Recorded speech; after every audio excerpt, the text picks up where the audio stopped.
कल एक बेहद वाहियात बयान इस देश को सुनने को मिला और वो सुनकर बहुतों का सिर शर्म से झुक गया और बहुत लोग बेहद आक्रोशित हुए। और ये बयान और इस तरह के बयान देने में उनको पारंगत हासिल है, लेकिन अब वो सिर्फ एक फिल्म एक्टर नहीं, भारतीय जनता पार्टी की सांसद हैं, बड़ी चुनी हुई सांसद है, बड़ी प्रिय सांसद है, हैंडपिक करी गई थी वो शीर्ष नेतृत्व के द्वारा। कंगना रणावत ने कल कहा कि किसान आंदोलन के जो किसान थे उनको बलात्कारी और हत्यारा बताने का काम किया। इस देश के अन्नदाताओं के खिलाफ ऐसे शब्द शायद ही किसी राजनेता ने इस देश के लंबे इतिहास में कभी बोले हों। इस देश के अन्नदाताओं को बलात्कारी और हत्यारा बताया और उसके बाद यह भी कहा कि ये जो सारा किसान आंदोलन था, जो किसान अपने हक की, अपने अधिकारों की, अपने सशक्तिकरण की लड़ाई लड़ रहे थे, जो प्रदर्शन शांतिपूर्ण था, जहां 700 से ज्यादा किसानों की शहादत हो गई, जहां 1.25 से 1.5 साल तक किसान खुले आसमान के नीचे गर्मी, पानी, बरसात, आंधी में, ओलों में बैठे रहे, वहां पर इनका कहना है कि ये अमेरिकी और चीनी शक्तियां ऐसा कर रही थी। अमेरिका और चीन हमारे देश में दखलंदाजी कर रहा था, अस्थिरता पैदा कर रहा था किसान आंदोलन करा के। तो जाहिर है इस पर आक्रोश होना था। जाहिर है इस देश की रीढ़ की हड्डी किसान है। जाहिर है कि जो किसान धरती का कलेजा फाड़कर अन्न उगाता है, उसको चिंता नहीं कि गर्मी हो, आंधी हो, पानी हो, बरसात हो, ओले हो, वो अन्न उगाता है, हमारा पेट पालता है। उस किसान को अगर बलात्कारी और हत्यारा कहा जाएगा तो आक्रोश होगा। और एक बात यह भी सच है कि किसान चाहे पंजाब का हो, चाहे हरियाणा का हो, चाहे उत्तर प्रदेश का हो, चाहे कर्नाटका का हो, यह असम्मान तो कोई नहीं सहेगा। तो आक्रोश बहुत हुआ और सवाल हुआ बीजेपी से कि क्या ये आपकी सांसद कह रही हैं या ये आपका आधिकारिक स्टैंड है? क्या आप भी आंदोलन करने वाले किसानों को, हक के लिए लड़ने वाले किसानों को हत्यारा और बलात्कारी बताते हैं? क्या ये आपकी सरकार का मत है? क्या ये आपका मत है? अपना स्टैंड क्लियर कीजिए। तो आज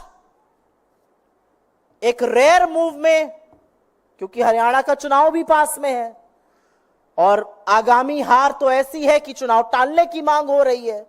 पता है कि 240 पर लाकर देश के मजदूर और किसानों ने सबक सिखाया है, अभी हरियाणा बिस्तर बोरिया बंधवाने वाला है।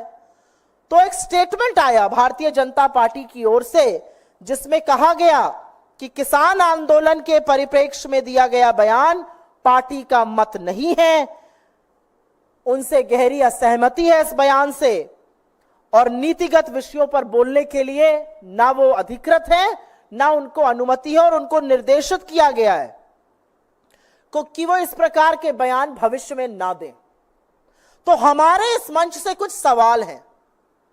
आपकी चुनी हुई सांसद है, चहेती सांसद है, बड़ी लोकप्रिय है आप लोगों के पार्टी में। अगर ये उनका मत नहीं है, अगर आपकी पार्टी का ये मत नहीं है, तो निकाल बाहर करिए ऐसे सांसद को। ये मैं हृदय से माफ करने वाली राजनीति अब नहीं चलेगी 2024 में। प्रज्ञा ठाकुर गोडसे की पुजारी को हृदय से माफ नहीं कर पा रहे थे, अब ये हमारा मत कह के पलड़ा झाड़ने हम नहीं देंगे। अगर ये आपका मत नहीं है तो इस देश के किसानों के खिलाफ जिसने इस तरह की बात की है उसको किसी कीमत पर संसद में बैठने का हक नहीं है। निकाल बाहर कीजिए अपनी पार्टी से, हाथ जोड़ के माफी मंगवाइए किसानों से, और अगर ये सब कुछ नहीं कर सकते तो आप खुद माफी मांगिए इस देश के किसानों से। ये तो बात किसानों के बारे में हो गई। उन्होंने एक अत्यंत विचलित करने वाली बात आगे भी कही थी, जिसका मैंने उल्लेख किया है। उन्होंने कहा यहां पर बांग्लादेश जैसी स्थिति बनाने का काम अमेरिका और चीन कर रहे थे। तो हमारा सवाल है कि नरेंद्र मोदी की नाक के नीचे क्या वो इतने कमजोर हैं कि इस देश में अस्थिरता पैदा कर रही हैं विदेशी शक्तियां? तो इस पर पार्टी तो नहीं बोल सकती है। इस देश के विदेश मंत्रालय को, इस देश के गृह मंत्रालय को इस पर जरूर बयान देना चाहिए, जरूर स्पष्टीकरण करना चाहिए, क्योंकि हम भी परेशान हैं। आपकी सांसद कह रही हैं कि हिंदुस्तान की सरजमी पर अस्थिरता पैदा करने का काम दो विदेशी ताकतें अमेरिका और चीन कर रहे हैं। इस पर आपका क्या मत है? क्या यह सच है? अगर सच है तो आपने क्या कदम उठाए हैं? आपने क्यों नहीं इस विषय को साझा किया है? और अगर यह झूठ है तो इसके खिलाफ भी, इसकी मुखालफत करते हुए भी सरकार के मंत्रालयों की तरफ से बयान आना पड़ेगा। यह हल्के में नहीं ली जा सकती है बात। सत्तारूढ़ दल की एक सांसद कह रही है कि अमेरिका और चीन भारत में परिस्थितियां बिगाड़ने की, अशांति पैदा करने की, अस्थिरता पैदा करने की साजिश कर रहे थे। इसका जवाब कौन देगा? और एक बहुत बड़ी बात यह है कि तमाम ऐसे लोग हैं भारतीय जनता पार्टी में जो अपने आप को किसान नेता कहते हैं, वो क्यों चुप बैठे हैं? जो अपने आप को किसानों का हितकारी कहते हैं, अगर ये किसान बलात्कारी और हत्यारे थे तो ये विज्ञान भवन में बार बार मीटिंग क्या करते थे? अगर ये किसान इतने दुष्कर्मी थे तो इन किसानों के आगे नरेंद्र मोदी को घुटने टेककर नाक रगड़ के काले कानून वापस क्यों लेने पड़े?